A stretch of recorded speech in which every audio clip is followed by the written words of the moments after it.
So hello guys, welcome back to my channel. So one of the most unexpected brands here at the EV Summit here at SMX is this, Moretti. So this is the Conserva C1. And as you can see with the looks and everything, it looks very similar like with the BAW Pony and the Jetour ice cream. So pairing this Moretti Conserva C1, there are three variants, C1, C2, and C3. So this C1 is powered by 10.36 kilowatt-hour battery that produces 29 kilowatts and 110 Newton meters of torque. So this one too is mated to a 1-speed direct drive transmission. So a little bit weird with the looks, just being honest, because this is like an extended version, as I said, of the Jetour ice cream in the BAW Pony, because you have extra doors and a much larger set of rear seats. I mean, that's me at 5'4", even the biggest of adults can sit there in the back. So to what caught my attention too in the first place with this Moretti is the boot space. It's much bigger as the aforementioned electric vehicles. You can fit a lot of stuff there too.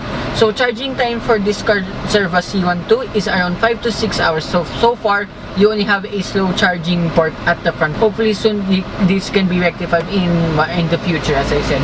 So here in the interior, yeah, everything here is plastic, but I'm willing to forgive it because this is a budget electric car. So surprisingly, you have leather soft pads here on for your elbow, and then few buttons here on the left side for locking the windows, headlight lever adjustment, and for opening the boot too. So as well, opening the hood is just somewhere underneath here. And then here in the center, you have a digital instrument cluster. It's really small, but all the font is pretty big. It's easy to read. And then here in your infotainment system, of course, there's no Apple CarPlay and Android Auto, but it's very similar, like again the aforementioned electric vehicles. This looks like an Android system, but at least you can watch your movies here and there. So hopefully you don't get distracted while driving too. So here in the interior overall, it's pretty much basic, but it's alright too. And as well, I like you have 4 air conditioning vents all around, and it's pretty loud too. So all of the controls are down here below, even your driving modes, along too with your swivel gear shift too. And visibility, well, just waiting for Miss Kimberly, the agents with me. I did notice just sitting here in the car park, yeah, the visibility is really good. The windscreen is pretty big, and yeah, can't wait to drive this yet again. And surprisingly, you have an LED light above. Here in the middle, you have 2 cup holders, a space for your phone, and a leather center console box. This is actually pretty decent amount of space for what this is. And seats here all around, front and rear, they're all leather, and actually they're pretty comfortable to sit in. So a little bit stiff, I mean, yeah, the seat material itself, but then again, it's actually not too bad whatsoever. So yeah, that's actually pretty much it to talk about here in the interior. Let's go for a drive when Miss Kimberly comes back. Finally driving this Moretti Conserva C1. So one hilarious trait I found with this C1 going out of the car park, I couldn't find any electronic parking brake, but it's a foot operated one. That's so old school. I mean, I don't mind it, but I'm surprised it's, I think, present too in the other electric cars that I mentioned earlier. So first off the line, so remember we're 78% and 108 kilometers. So let's see how the range fares on the way back. And so far so good. The brakes, I gotta be honest, is very stiff. It's much stiffer than, again, as I said. But and again, you get used to it pretty quickly. And it's actually pretty strong brakes too. The steering, it's pretty much the same. It's very light though, but it's so easy to throw around. And the sound of the electric motor sounds pretty good too. That's 40, 50, yeah, performance is pretty decent. So this will be an ideal electric car for most buyers out there. So remember, the cost of this is 799,000 pesos, which is actually pretty decent. It's on par with its competition, but why would they prefer this over the competition? Because of the seats and the extended wheelbase. This yet again is a 5-door. Actually overtaking surprisingly good. Yes, you only have like what, 20-30 so horsepower, I forgot, because it is only kilowatts, but the torque actually gets the job done. So we're already 55 kilometers per hour and overtake. Oh wow, 70.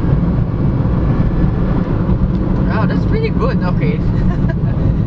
Right, so yeah, the NVH, of course, it's left to be desired. However, for given the budget nature of this thing, yeah, it's forgivable. Yet again, these are running on very small wheels and tires.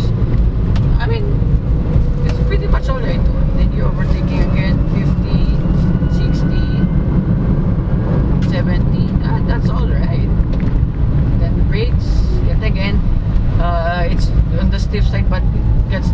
that. And what I found out too, you all know if you came from my BAW Pony review and Digital Ice Cream, I did complain a lot with the seating position and at the same time with the pedal placement because I found the pedals a bit too offset to the right. This one is perfect, so my right foot is really happy. Yeah, although I gotta be honest, I advise to wear a bit of thin shoes, or maybe it's just me because my right foot tends to hit the throttle when I'm braking too. So you would watch out for that. And then visibility all around. I mean, it's a short car. There's nothing much to say. I mean, it's perfect. So for city driving here and there. But as you can see, the window here in the back. I mean, it's a short car anyway. And surprisingly, this still has a reverse camera. Yeah, it's not the best one out there. However, I mean, at least there still is. So I mean, I don't need it, even though this is a short car. But still good to know that you have it. And what else here in the infotainment system?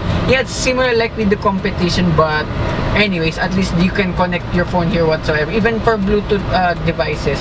So one honest nitpick of mine is the air conditioning. Yeah, it takes a while to get cold, but I mean, if you're putting on max, it's alright now. Then there's suspensions out here and there, and again, it's fine because this is a budget vehicle anyways. But overall, as a daily car here around in city, just driving here around MOA, I would definitely consider one of this because you only need to charge. As well, the charging time of this takes around that foot brake anyway, it takes around 5 to 6 hours. So actually just need one sleep time and then you're good. So remember, the range of these two is 130 kilometers. The seat itself, as I mentioned earlier in the interior, yeah, it is kind of hard, but at least it gives you a straight back at least. So as well, I do not know if there's latong region braking, no? Meron po, meron. So there's region braking for this, but I'm unable to find it at the moment. There, the panel, the green one. Ah, okay. So as is. So this is just one constant mode, but just as your power up above. But it's so cool. Now I see it, the region braking. So the green, white, and red. So my sudden braking earlier, that was max region for obvious reasons. And yeah, on the way back now to the convention center. So we're now at 75% and 100 kilometers. So I'm no idea what that is in kilowatt per hour, but I would say that's actually pretty good. And this car is a perfect city sleeker, I gotta be honest. I mean, look, there's a big conventional ICE combustion car over here beside me, and then it seems to keep up with traffic. This was my worry too with the rest of the competition at this size. Yeah, I was worried with the power, if it can keep up with in highway. Let's not forget. And yet again, the top speed of this is 110 kilometers per hour. 110 kilometers per hour. So this is legally high. Legal. Yeah, expressway legal. So I won't be surprised if I see this one day in S-Lex and Lex. And then body lean there is, but I don't mind it. It's not very brash like example like a PPV or a pickup truck. So there's one thing I want to test right here is the suspension. Here's the bumpy road. So cool too, even though the NVH is less to be desired. However though, you can hear the electric motor whining, which sounds really cool. So here's that bumpy part. Okay, I don't mind it, it's alright. So yeah, that concludes my test drive review of this Moretti Conserva C1. For no more time. So yeah, that concludes my test drive review. So I'd like to thank everyone here at the EV Summit, and to Sir John of Moretti PH, and to Miss Kim over here. I give these guys a shout. These are actually very good electric vehicles, city vehicles. So there'll be more to come very soon actually. So hope you guys like and subscribe, and I will see you with more electric vehicles here at the EV Summit. Bye bye.